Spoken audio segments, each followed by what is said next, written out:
Então, nosso querido Afrânio trará o estudo de hoje, né? Bem, meus amigos, muito boa tarde. Bom estar de volta, né? Essa vida corrida, estamos de volta. E justamente para falar sobre um tema que é do interesse de todos nós e que tem tudo a ver com essa mensagem inicial aí, sobre o trabalho, né? Porque, como está dito aqui, né, o trabalho, através do trabalho, a gente vai progredir, é o melhor meio para progredir. Né? Então, sendo útil, procurando uma atividade útil no nosso dia a dia, nós estaremos progredindo. Né? E progredindo, nós vamos encontrar uma situação melhor no mundo espiritual quando desencarnarmos.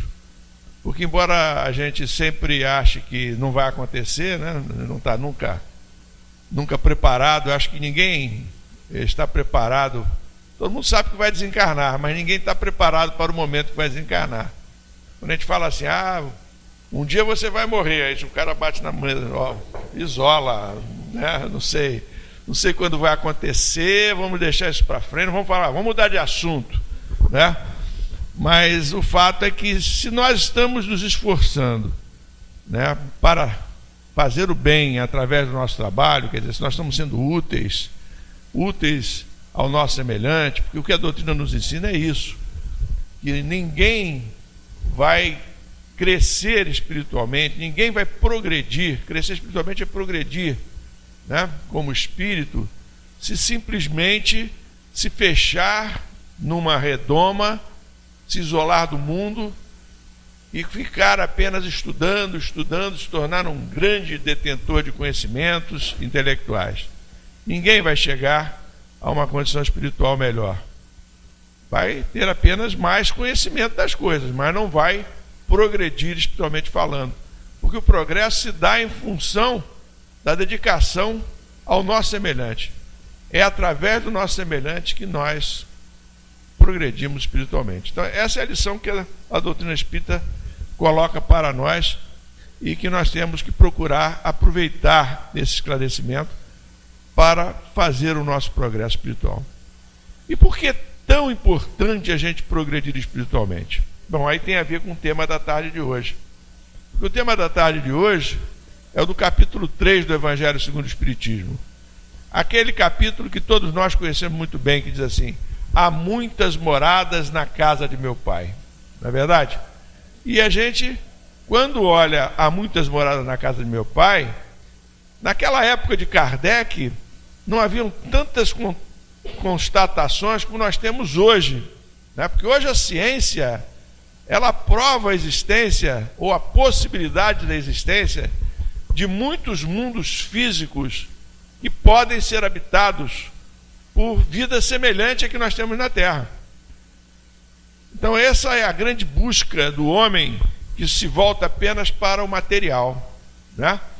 Nós vemos a todo instante notícias nas principais revistas científicas, chegam aos nossos jornais, as nossas revistas populares, nos dizendo que foi descoberto numa galáxia tal, a não sei quantos anos-luz daqui da nossa galáxia, foi descoberto um mundo com características semelhantes à da Terra. Possibilidade da existência de água, possibilidade da existência de oxigênio, e que, portanto, pode futuramente agasalhar a vida humana, como nós a conhecemos aqui na Terra. A todo instante a gente coloca isso, não é verdade? Na época de Kardec, a ciência não estava tão evoluída. Então, o que Kardec coloca para nós, o que os espíritos passam para Kardec, porque os espíritos também eles não passam toda a informação de uma vez, senão a gente pira, né? Se os espíritos passarem todas as informações do mundo espiritual para nós vamos ficar, muitas vezes, achando que aquilo ali é doidice. Né? O espírito, o médium, né? Ou o espírito se aproveitou da ingenuidade do médium e trouxe uma informação absurda, e nós passamos a desacreditar em vez de acreditar. Quando o livro Nosso Lar foi lançado, né, Nosso Lar, primeira obra da série de André Luiz, que narra a existência de uma cidade espiritual e que nos traz tantas novidades do mundo espiritual, nos fala de ministérios, nos fala do trabalho no mundo espiritual. Aliás, nosso lar, sobre o trabalho, né, nos diz que o trabalho lá é muito mais intenso do que aqui. A gente pensa que vai desencarnar, pensa que fez muito nessa encarnação. Ah, eu vou chegar no mundo espiritual, eu vou descansar. Estou cansado de tanto trabalhar, né? O pessoal do coral vai chegar lá e dizer: ah, quando eu chegar lá eu vou descansar. Não aguento mais tocar esse órgão, esse teclado, né? Não aguento mais tocar esse teclado. Quando eu chegar lá eu quero descanso. Vou dar um tempo no teclado de uma encarnação, né? E nada, vai chegar lá, vai ser aproveitado naquilo que está acostumado a fazer, né? As cantoras aí vão cantar nos corais lá de nosso lar, vão cantar nos corais do mundo espiritual, e cada um de nós vai ser aproveitado dentro daquilo que faz. O próprio André Luiz, né, depois que se adapta em nosso lar, ele vai ser aproveitado como médico, né? Ele vai ser aproveitado, vai ter o seu potencial de médico aproveitado do mundo espiritual. Então a gente continua trabalhando com um agravante, né? Embora não tenha passado ainda a reforma previdenciária que está em andamento, né? No mundo espiritual, nós hoje temos aqui uma jornada de trabalho de 44 horas semanais, podendo ter 2 horas extras por dia, né? No mundo espiritual são 4 horas extras por dia. Olha aí, o negócio lá é mais brabo ainda. A gente trabalha mais ainda. O pagamento lá não é feito em dinheiro, é feito em bônus hora. Então imaginem vocês, André Luiz trazendo essas novidades todas no final da década de 40, né? O pessoal ficou surpreso, disse: o Chico tá maluco, né? Como é que ele vai trazer uma obra dessa? E somente o tempo foi mostrando o acerto de tudo aquilo. Então os Espíritos não nos dão o conhecimento de tudo aquilo que a gente precisa saber de uma vez só. Aos pouquinhos a gente vai se adaptando. Então, na época de Kardec, o que os Espíritos disseram é que quando nós desencarnávamos, nós íamos, né, nós seríamos, do ponto de vista material, nós seríamos aproveitados, né, em diversos mundos, diversos planetas. Júpiter teria vida, Marte teria vida, e cada um desses lugares nós teríamos lá espíritos transitando pelo progresso espiritual, né? É isso que a doutrina espírita nos fala. O livro dos Espíritos fala sobre isso. Tem até um outro livro psicografado pelo Chico, chamado Cartas de uma Morta, em que se narra como é a vida no planeta Marte. Então tem uma porção de informações a esse respeito. Mas ficou na entrelinha do Evangelho segundo o Espiritismo, logo no início do Evangelho segundo o Espiritismo, quando Kardec se refere às muitas moradas da casa do Pai, ele diz assim: independente da diversidade dos mundos, ele está se referindo aos mundos físicos, independente da diversidade dos mundos, essas palavras também podem ser entendidas como o estado feliz ou infeliz do espírito na erraticidade, né? Então Kardec está falando dos mundos materiais. Mais à frente ele vai falar que existem 5 tipos de mundos. Há uma escala dos mundos, digamos assim. Como há uma escala espírita, espíritos imperfeitos, espíritos bons, espíritos puros, há também uma escala de mundos. E começa com mundos primitivos, mundos de expiações e de provas, mundos de regeneração, mundos felizes ou ditosos, depende da tradução que a gente adote, e finalmente os mundos celestes. São 5 mundos, portanto. Kardec está se referindo aos mundos materialmente falando, né? Aos mundos físicos. Mas ele mesmo coloca aqui para nós, independente dessa diversidade, existem mundos que circulam no espaço, existem mundos, essas palavras também podem ser entendidas, vou ler o parágrafo, misturei os parágrafos aqui. Independente da diversidade dos mundos, essas palavras também podem ser entendidas como estado feliz ou infeliz do espírito da erraticidade. E é nesse ponto aí que eu quero bater na tarde de hoje, quero explorar na tarde de hoje. Existem mundos no mundo espiritual que são, portanto, para onde nós no primeiro momento iremos, né? Que são esses mundos na erraticidade. A erraticidade nada mais é do que a situação em que se encontra o espírito que desencarnou e está aguardando uma nova encarnação. Nós sabemos que somos espíritos ainda, dentro da escala espírita, provavelmente espíritos imperfeitos. A maior parte de nós, talvez a totalidade de nós, sejamos espíritos imperfeitos. Então nós estamos nos preparando para a melhoria espiritual. Quando nós desencarnarmos daqui, nós vamos para a erraticidade, vamos esperar uma nova encarnação. Na erraticidade é que se encontra uma série de cidades espirituais, uma série de colônias espirituais, porque a erraticidade nada mais é do que o mundo espiritual, é o lugar onde nós estamos aguardando, vamos aguardar uma nova encarnação. Tem esse nome, explicam os espíritos, porque a expressão vem de espírito errante. Espírito errante é aquele espírito que precisa reencarnar, não é um espírito que está perdido no mundo espiritual. É um espírito que precisa de novas encarnações para fazer o seu progresso. Vocês sabem que a gente vai ter várias encarnações. Então é o caso.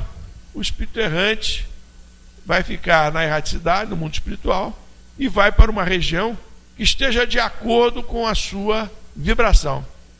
Daí a importância da mensagem da tarde de hoje, né? Porque o trabalho é que vai nos dar condições de melhorarmos o nosso padrão vibratório, que vai nos dar condições de fazer uma estada nessa erraticidade numa região melhor do que a gente poderia muitas vezes ficar. E o que é que nós encontramos então nesse mundo espiritual? Eu agora estou promovendo o livro, né? Toda vez que eu venho aqui eu trago um livro para falar. Então, o livro de hoje é esse aqui, As 7 Esferas da Terra. Tá? Quem quiser comprar só hoje, vou dar 20% de desconto. Tem lá embaixo na livraria que eu passei lá para ver se tinha. Tá? Do Mário Frigeri. Esse livro é muito bom. O Mário Frigeri faz uma abordagem bacana, né? Baseado em André Luiz e baseado num livro escrito a 8 mãos pelo André Luiz, psicografia do Chico Xavier, e pelo Lúcio, psicografia da Igorina Cunha, chamado Cidade no Além. Não sei se tem lá embaixo, mas se tiver também estamos dando 20% hoje para quem queira comprar o Cidade no Além. Porque o importante é que vocês tomem contato com essas informações do mundo espiritual. Tá? Então, o que ele nos diz aqui? Vou correndo aqui os principais pontos desse capítulo. Em primeiro lugar, ele nos diz que nesse livro, Cidade no Além, o Lúcio nos fala que nós temos 7 esferas. É de lá que vem a informação. São 7 esferas. O Lúcio diz que as esferas são essas aqui, ó. Vou botar aqui no quadro. Vocês começarem a plasmar aí para onde vocês vão, hein? Olha aqui, ó. Primeira esfera é a crosta. É a crosta terrestre.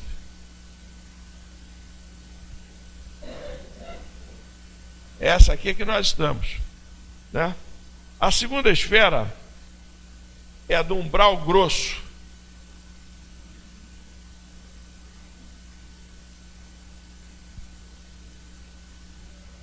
A terceira esfera é a do umbral médio.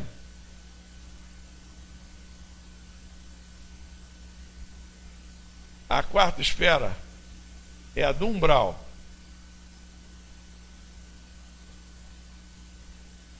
A quinta esfera é a esfera da arte, cultura e ciência. Essa aqui deve ser legal, hein? Arte, cultura e ciência. A sexta esfera vai para amor fraterno universal. Essa é melhor ainda. Amor fraterno universal.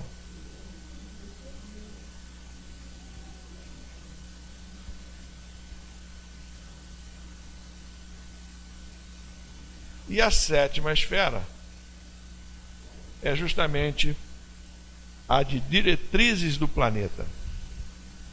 Essa aqui vai levar um pouquinho para a gente chegar lá. Diretrizes do planeta. Pessoal que gosta de mandar, vai ter que obedecer um pouco nas esferas de baixo aí, porque leva um tempo para chegar nessa aí, nas diretrizes do planeta. Então Lúcio nos fala nessas 7 esferas. Mas o Frigério faz um estudo muito legal, né? E traz uma informação de um artigo de um confrade chamado Gil Restani, um artigo publicado no Reformador, em que Gil Restani considera que ele se referiu apenas às esferas que estão da crosta para cima, que estão acima da crosta, porque existem esferas que estão abaixo da crosta terrestre, que são esferas de sofrimento. E aí o Gil Restani, ele propõe uma outra divisão. Ele diz o seguinte, que abaixo da crosta, então, a primeira esfera que teríamos é o abismo. Depois nós temos as trevas. Alguns chamam o abismo de trevas interiores e as trevas propriamente dita de trevas exteriores. Quer dizer, o abismo é uma região de maior sofrimento dentro das trevas, né? Essas duas regiões aqui são chamadas de subcrostais. Bom, aí a crosta terrestre passa a ser a terceira. Esses 3 umbrais aqui passam a ser a quarta. A arte, a quinta. Amor fraterno, a sexta. E a diretriz do planeta é a sétima. Então, ao longo do livro, o autor chega a essa conclusão aí, que nós temos essas 7 regiões. E são diferentes essas regiões, né? Porque aqui nessas regiões, elas não são regiões separadas. Não é como se você pegasse, de repente, um carro, aí diz, hoje eu vou visitar a região das trevas. Aí pega o teu carro e vai visitar lá a região das trevas. Não é isso. Não é assim. Você vai se situar de acordo com a tua vibração. Está vibrando positivamente, vibrando bem, vibrando amor, você vai para uma região acima da crosta. Vai para um umbral, de repente, né? Onde fica nosso lar, né? A nossa colônia que nós queremos tanto, que nós falamos assim, quando eu desencarnar eu quero ir para nosso lar, né? Então o nosso lar fica no umbral. Segundo os Espíritos, fica no umbral. Quando eu juntei aqui os 3 umbrais aqui, né? Então fica nessa região do umbral. Ficou esquisito aqui Vou melhorar isso aqui, senão vocês vão fazer confusão. Ó, essa chave aqui vem aqui em cima. É aqui, ó. É daqui até aqui. Isso aqui não tem. Pronto, acho que melhorou. Né? Então o nosso lar fica no umbral. Então a gente não pega um carro e vai, porque a gente vê lá o André Luiz se locomovendo, né? André Luiz se locomove, eles volitam, chegam nessas regiões trevosas, quando eles vão fazer socorro às pessoas, aos espíritos que lá se encontram, eles vão caminhando com a mesma dificuldade que nós temos para caminhar aqui, né? O umbral, portanto, é a região onde fica nosso lar. Mas nós nos situamos de acordo com o nosso padrão vibratório. Daí a importância de nós trabalharmos, de nós continuarmos trabalhando, de continuarmos nos esforçando, de continuarmos lutando pela nossa melhoria espiritual, né? A gente tem tido notícias aqui de vários companheiros da casa que desencarnaram e que vêm nos dar mensagens, né? O Gilson, quem conheceu o Gilson? Gilson, fundador da casa, trabalhador, dedicado, amigo, companheirão, o tempo todo junto da gente. Não havia um momento que a gente não precisasse do Gilson, que a gente chegasse junto dele e ele nos trouxesse o seu carinho, nos trouxesse a sua palavra amiga. Uma pessoa que pregou o bem durante toda a sua vida. É claro, como todos nós, ele deve ter tido no passado encarnações não tão bem sucedidas como essa, né? Porque cada um de nós que está aqui presente nessa sala já teve outras encarnações e já fez muita bobagem para trás. O negócio é que agora a gente está procurando se melhorar. Então, meus amigos, aqueles que, como nós, todos aqui presentes, estamos nos esforçando para nos melhorar, não precisamos ficar tremendo de medo, desencarnar e ir para as trevas, desencarnar e ir para o abismo, né? Nós temos os nossos méritos por estarmos aqui lutando para nos melhorar.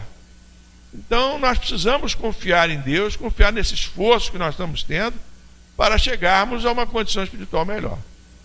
Temos que nos desapegar. Eu acho que nesse momento que nós estamos, a grande dificuldade é nós nos desapegarmos das coisas materiais.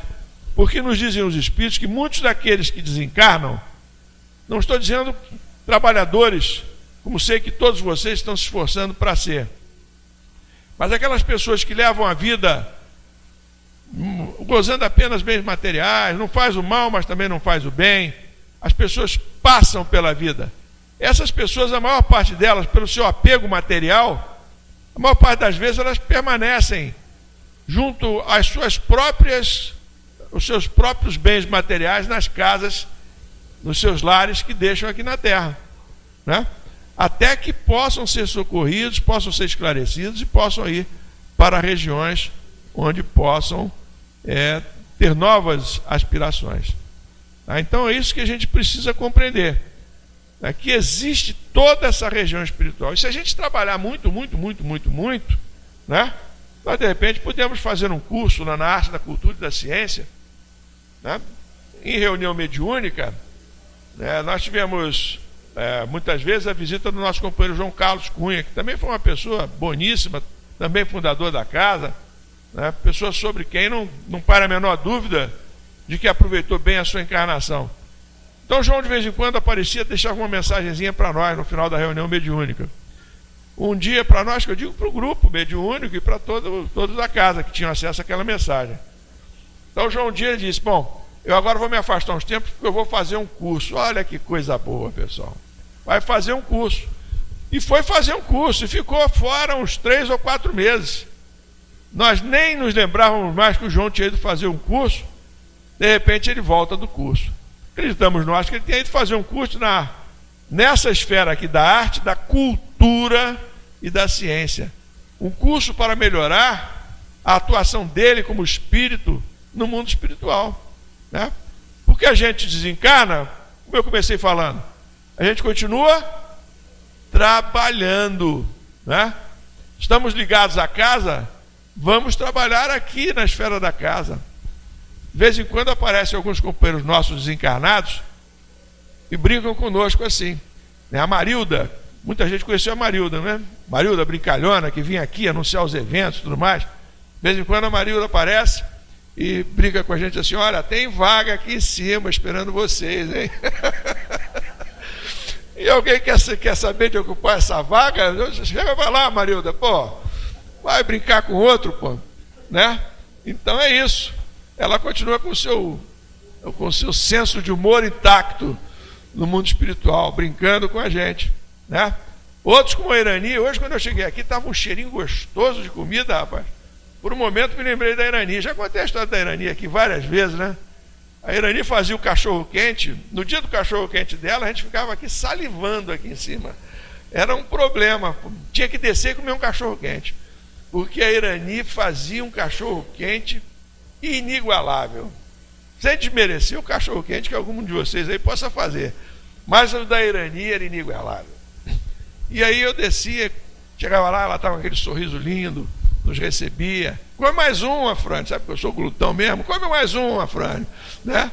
E aí a gente ficava lá embaixo, batendo papo. Um dia a Irani desencarnou, né? Desencarnou de uma forma surpreendente para todos nós, de repente, né? E aí ela vem numa mensagem dizer para nós que, olha, pessoal, eu vim aqui hoje dizer uma coisa para vocês: olha, morrer não dói, né? Essa é a história que ela vem contar para nós. Conta isso aí para nós, Irani, como é que é isso? Aí ela disse para nós assim: olha, é o seguinte, eu estava, né, fazendo as minhas leituras habituais para adormecer, estava lendo o livro Fonte Viva, o Fonte Viva aqui, ó, capa nova aqui, ó, Estava lendo o livro Fonte Viva, vocês sabem que é de Emmanuel, tem mensagenzinhas. De repente, me deu um estalo e eu adormeci. Quando eu acordei, eu vi o Frederico do meu lado, ao lado da minha cama, olhando para mim. Eu, muito surpresa, olhei para o Frederico e disse: Frederico, o que você está fazendo na minha casa? Entre aspas, entre parênteses, Frederico era um companheiro da nossa casa que tinha desencarnado um pouco antes da Irani. Ele era médico, né? E estava, portanto, junto da Irani naquele momento ali que ela estava despertando no mundo espiritual. Aí ele vira para ela e disse: não, Irani, você que está na minha casa, entendeu? Aí a ficha caiu. Ela disse: ah, entendi, entendi. Então é isso, meus amigos. Não há motivo, a palestra de hoje não é para nós termos medo, é para nós termos confiança e continuarmos o nosso esforço para fazer o bem, para sermos úteis, independentemente de fazermos aos espíritas. Nós temos que fazer a todas as pessoas que estejam necessitando de auxílio, né? Se nós temos ao nosso alcance possibilidade de ajudar, vamos ajudar. Não importa se a pessoa que nós estamos ajudando seja uma pessoa que professa a religião A, a B ou a C. Nós temos que ajudar um companheiro de caminhada como nós, né? Esse é o espírito da doutrina. Então, nós estamos aqui nos preparando para ir para uma dessas esferas. Na verdade, é isso que nós estamos fazendo. O nosso esforço vai ser recompensado com a nossa ida para a esfera A, B ou C. Depende do nosso esforço.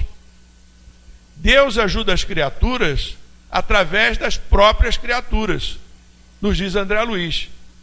Então, nós somos as criaturas que ajudam. Nós, para chegarmos até aqui, já devemos ter sido muito ajudados. E talvez ainda tenhamos que receber muita ajuda ao longo da nossa caminhada. Mas enquanto estamos caminhando, vamos também ajudando aqueles que estão com mais necessidade do que nós e para os quais nós podemos estender a nossa mão. Essa é a mensagem que nos passa a doutrina.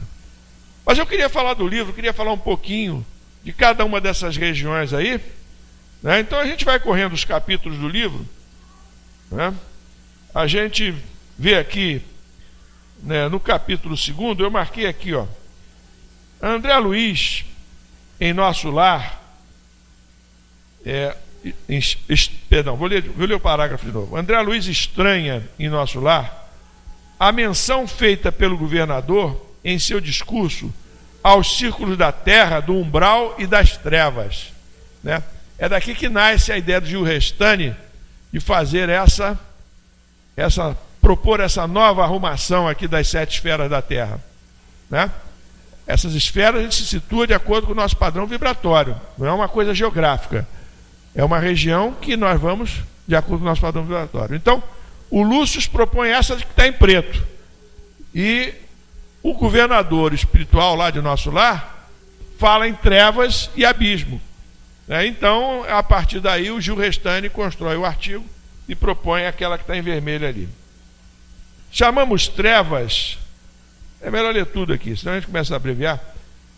Então diz aqui, ó, André Luiz estranha em nosso lar, menção feita pelo governador em seu discurso aos círculos da terra, do umbral e das trevas, pois ainda não tiveram notícia deste último plano, e busca a orientação de Lísias. André Luiz então vai conversar com Lísias. Lísias é aquele paramédico que cuida dele, uma espécie de enfermeiro, que cuida do André Luiz, que fica amigo dele, que leva ele para casa da mãe dele, Dona Laura, né? Então o Lísias é esse. O Lísias já está mais tempo em nosso lar, já conhece melhor nosso lar do que o André Luiz. E aí o Lísias diz para ele o seguinte, ó: temos uma multidão de almas que demoram séculos e séculos recapitulando experiências. Classificam-se aí os milhões de seres que perambulam no umbral. Outros, preferindo caminhar às escuras pela preocupação egoística que os absorve, costumam cair em precipícios, estacionando no fundo do abismo por tempo indeterminado. Então Lísias confirma a existência dessas duas regiões subcrostais aí, o abismo e as trevas. Então é isso. Capítulo 2, chamar a atenção só para esse depoimento de Lísias, que continua, né? O bacana do livro é isso, entendeu? O Mário Frigério não inventa nada, ele faz um apanhado de observações dos diversos livros de André Luiz, né? Ele fala do livro Nosso Lar, fala do Libertação, Entre a Terra e o Céu, fala da série André Luiz toda, são 16 livros. Então os livros onde fala dessas esferas, ele coloca para nós. Na terceira esfera, o terceiro capítulo, que é a crosta terrestre, né? Estamos na crosta, eu marquei essa observação aqui, ó. Os espíritos excessivamente maus são enclausurados nas trevas ou no abismo. Quer dizer, aqueles espíritos maus mesmo, aqueles espíritos que matam, que roubam, que não têm pena de ninguém, aqueles espíritos que cometem crimes bárbaros, esses espíritos acabam se situando pelo seu padrão vibratório, acabam indo para trevas e abismos. É isso que está dizendo o André Luiz, né? Os remediados demoram no umbral ou reencarnam na crosta terrestre para expurgo de seus débitos kármicos. Os remediados. Nós somos remediados então, pessoal. Somos um pouquinho melhor só do que aqueles, né? Porque nós estamos encarnados na crosta, né? É o que ele está dizendo aqui, ó. Ou se demoram no umbral, nosso lar está no umbral, ou reencarnam na crosta terrestre, né? E os que já se quitaram com a lei divina são alçados a planos mais elevados de evolução, via de regra, nas esferas mais elevadas do planeta. Então, somente aquela turma que já realmente evoluiu mais é que vai para essas esferas mais elevadas. Consideremos aí, dentre os exemplos que nós temos de espíritos mais elevados do que nós, né? Consideremos aí Francisco de Assis, por exemplo, né? Consideremos o nosso Francisco Cândido Xavier, consideremos Bezerra de Menezes. Bezerra de Menezes podia ir para uma dessas esferas mais elevadas aí, mas preferiu ficar aqui na periferia da crosta, nos ajudando, né? Recebendo os nossos pedidos. E quantos pedidos nós não direcionamos diariamente, todos nós, grande parte da humanidade terrestre que conhece seus trabalhos, né? Para que ele nos socorra. Bezerra de Menezes, Eurípides Barçanufo, são espíritos, portanto, que estão acima da grande maioria dos que transitam aqui pelo planeta na crosta.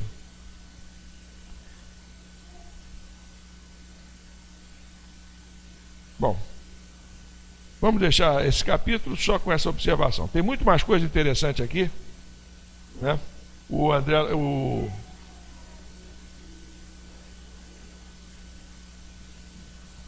Convidar vocês a ler o livro, que vocês vão ver muito mais coisa. Bom, a quarta esfera é a do umbral, né?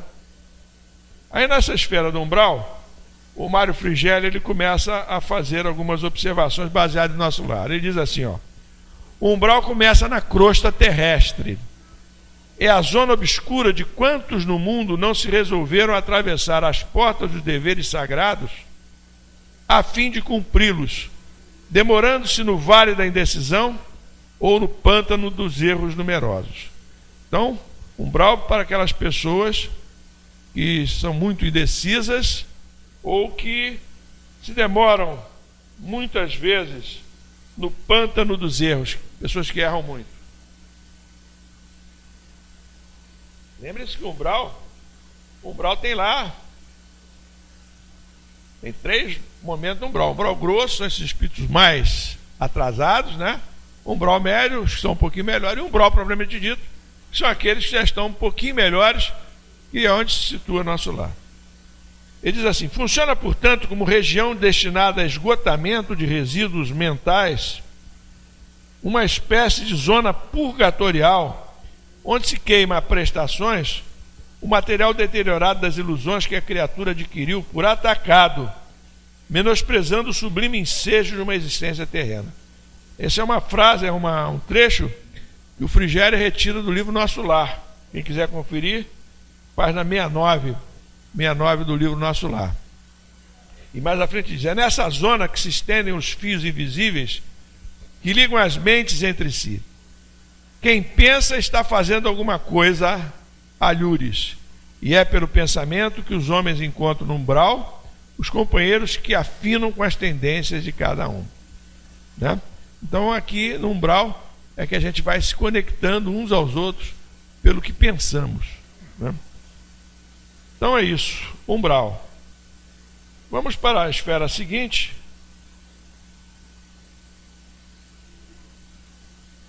Acho que eu pulei uma aqui. É a crosta. A quarta é umbral. Tá certo? A quinta é a arte, cultura e ciência. Vamos ler um pouquinho dessa aqui para a gente se sentir estimulado.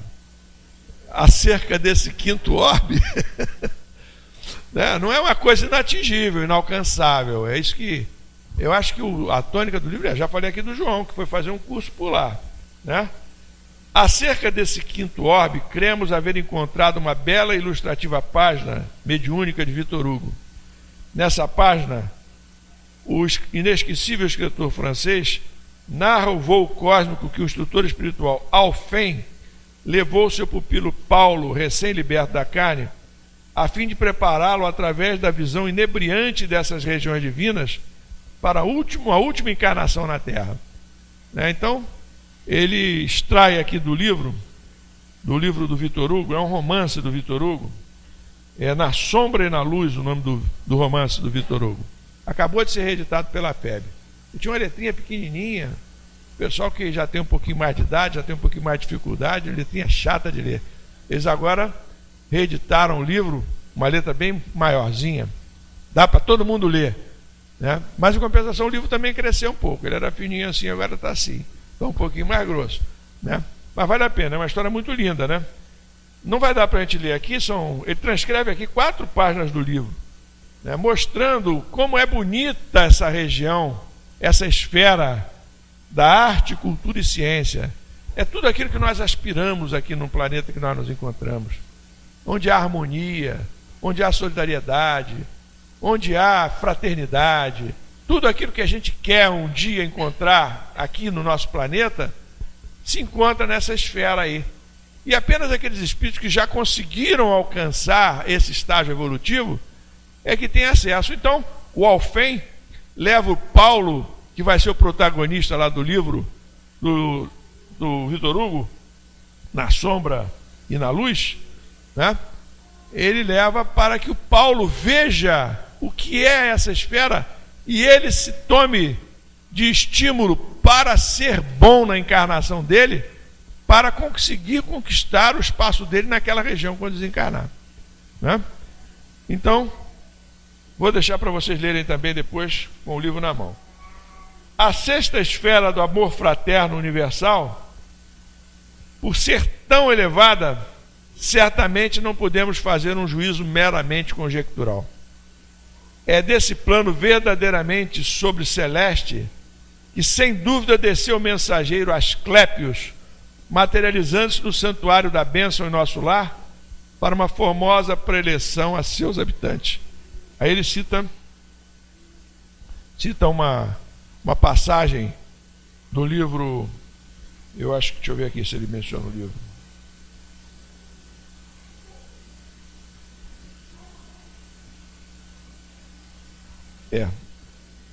Ele não se menciona, eu não estou achando, né?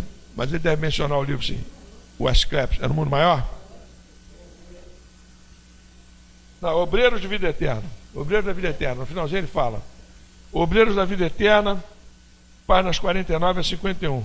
Então Asclépios vem fazer uma preleção, e ele, sobre a envergadura moral dele, né, aí então Cornélio, que é um instrutor nesse livro, fala que ele pertence, né, a uma comunidade redimida do plano dos imortais, nas regiões mais elevadas da zona espiritual da Terra. Já perdeu todo o contato direto com a crosta e só poderia fazer sentir-se por lá através de enviados e missionários de grande poder. Então vejam, meus amigos, como a gente tem pela frente aí um grande caminho a percorrer, né? E o que está dizendo para nós, então, está nos enchendo de esperança o livro nesse sentido. Finalmente, a sétima esfera das diretrizes do planeta é certamente onde o Cristo está, no seio de uma humanidade cuja atitude evolutiva é por hora inconcebível para nós. Não consegue nem imaginar. Não é tão elevado o padrão vibratório das entidades que estão nessa região que nós nem podemos nos lembrar. Quem nos poderia proporcionar alguma informação dessa paradisíaca esfera? Questiona o André Luiz. E aí Narcisa fala da ministra Veneranda. Vocês se lembram da ministra Veneranda lá em Nosso Lar, né? A ministra Veneranda, ela em Nosso Lar é quem tem maior número de horas de trabalho. Apenas a bagatela de 1 milhão de horas trabalhadas, né? Deixa eu ver aqui se é 1 milhão. Minha memória diz que é 1 milhão. É a entidade com maior número de horas de serviço na colônia. E a figura mais antiga do governo e do ministério em geral. Com exceção do governador, a ministra Veneranda é a única em Nosso Lar que já viu Jesus nas esferas resplandecentes. Mas nunca comentou esse fato de sua vida espiritual e esquiva-se a menor informação a tal respeito. Então é isso, a Veneranda, esse espírito evoluidíssimo, com mais de 1 milhão de horas trabalhadas. E aí o nosso amigo Mário Frigeri termina o seu livro com um capítulo em que ele fala sobre o trigo e sobre o joio, procurando dizer em cada uma dessas esferas onde há trigo e onde há joio. Ele diz assim, é o 13º capítulo, é o último do livro: nas esferas inferiores, como abismo e trevas, só existe joio entre os seus habitantes. Os grânulos de trigo que por lá transitam somente o fazem missões socorristas de comovente piedade cristã.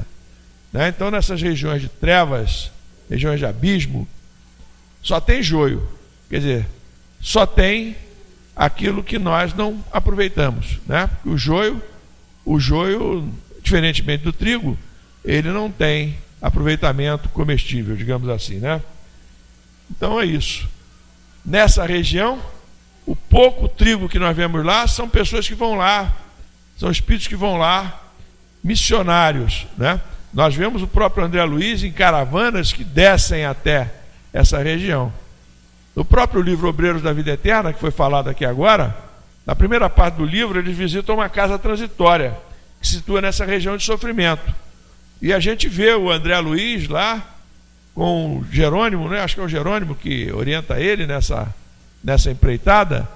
Eles vão e socorrem várias pessoas, vários espíritos, que já têm condições de ser socorridos e que estão nessa região do abismo. É uma região de muita treva. Na crosta que habitamos, a erva daninha, que é o joio, está e permanecerá misturada ao trigo em todos os povos, tribos, línguas e nações, e também, é claro, em todas as religiões, até o dia da ceifa prometida por Jesus. Então, um dia Jesus vai separar o joio do trigo. É isso que nos fala o texto do Evangelho. No umbral, as gramíneas já se encontram separadas.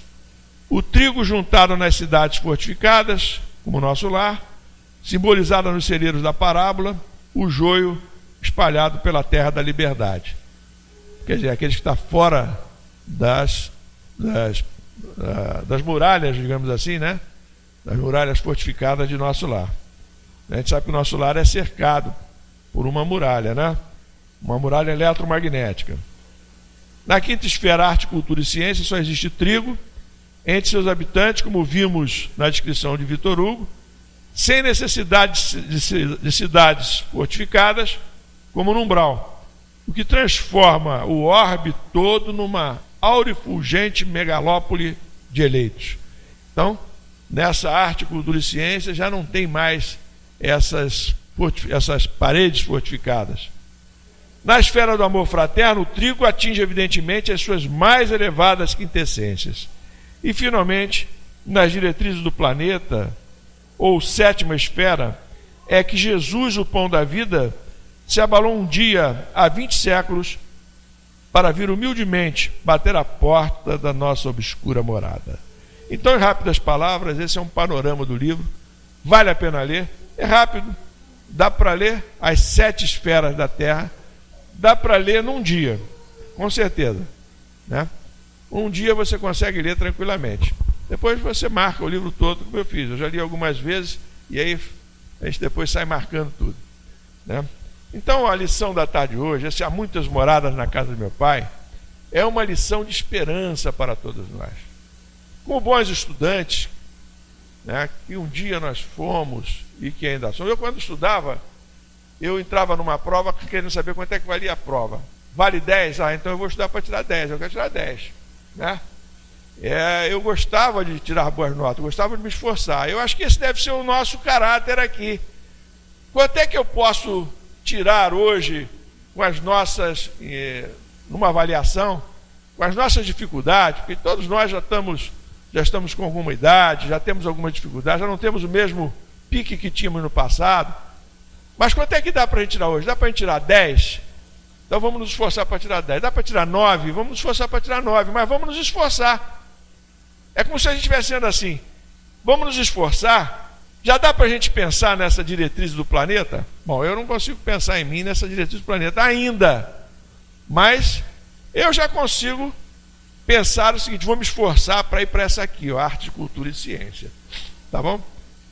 Se eu conseguir e for primeiro que vocês para o mundo espiritual, quando vocês chegarem lá, eu estou cheio de cursos esperando para vocês fazerem. Tá legal? Vamos combinar assim, né? Então, arte, cultura e ciência, né? Arte, cultura e ciência é, digamos assim, aonde eu estou mirando. E acho que é onde todos nós podemos mirar. Fulano é demais para mim. Mas você é uma pessoa boa, trabalhadora, está se esforçando, por que não? Né? É o que eu digo às vezes para os meus alunos: se a prova vale 10, por que você vai estudar para tirar 8? Se o 10 para nós representa arte, cultura e ciência, vamos tentar tirar o 10, vamos tentar chegar lá. Se a gente não chegar, ficar pelo 9, 9,5, mas pelo menos a gente se afasta daquelas regiões abaixo do 5, que normalmente são as notas que reprovam, né? E são aquelas regiões lá de trevas e abismo. O negócio é a gente se afastar daquela região ali, né? A gente se afastar do 5. Vamos para frente, né? Então, meus irmãos, a mensagem da tarde de hoje que esse livro nos traz é essa, né? É uma mensagem de esperança. O livro foi escrito para isso, não é para assustar ninguém. O livro foi escrito para nós nos sentirmos estimulados a nos esforçarmos. É isso. Vamos continuar nos esforçando. Vamos continuar fazendo isso. Vamos continuar tocando o coral da Vila Sapê. Vamos continuar fazendo quentinhas. Vamos continuar fazendo atendimento fraterno. Continuar ajudando todas as pessoas que pudermos. Vamos prosseguir. Se a gente não estiver vinculado a nenhum trabalho, mas ainda assim nós somos pessoas boas, procuramos ajudar a todos aqueles que cruzam o nosso caminho, nós estamos fazendo o que está ao nosso alcance, né? Nós temos que procurar fazer o que estiver ao nosso alcance. Nós não podemos nos arrepender pelo que não fizemos. Nós podemos nos arrepender porque deixamos de fazer mais do que poderíamos fazer, mas não pelo que nós não fizemos. Então a mensagem da tarde de hoje é essa, meus amigos. E eu queria deixar para vocês a palavra de André Luiz, desse livro aqui, ó. Vocês já estão cansados de ter referência, Vivendo o Evangelho. A lição número 28. Deus e a terra. Diz assim o André Luiz: a terra ainda é palco de ódio, mas Deus acena com amor. A terra ainda é palco de ódio, mas Deus acena com amor. É clima do desespero, mas Deus espalha o alívio. É sementeira de egoísmo, mas Deus convida a caridade. É abrigo de sofrimento, mas Deus oferta o consolo. É paisagem da discórdia, mas Deus providencia a paz. É muralha do orgulho, mas Deus chama à humildade. É abismo dos vícios, mas Deus estimula a virtude. É vulcão da violência, mas Deus semeia a brandura. É território de aflição, mas Deus espalha a esperança. É leito das enfermidades, mas Deus estende o remédio. É morada do infortúnio, mas Deus inspira a fraternidade. É cenário da miséria, mas Deus favorece com o trabalho. É verdade que a terra ainda é o vale de dor e lágrimas a serviço da evolução espiritual. Mas foi nela que um dia nasceu Jesus, para revelar o amor de Deus. Então, nós encontramos na terra uma série de situações de dor e de sofrimento. Mas Deus, para cada situação de dor e sofrimento, nos propõe uma ação que elimina a dor e o sofrimento. Começando pela própria vinda de Jesus. E diante de tantas dificuldades na terra, Jesus vem nos dar o seu exemplo, vem nos trazer a mensagem de Deus. Que seja essa a mensagem da tarde de hoje para nós e que nós continuemos nos esforçando na nossa caminhada. Muita paz a todos, muito obrigado pela paciência.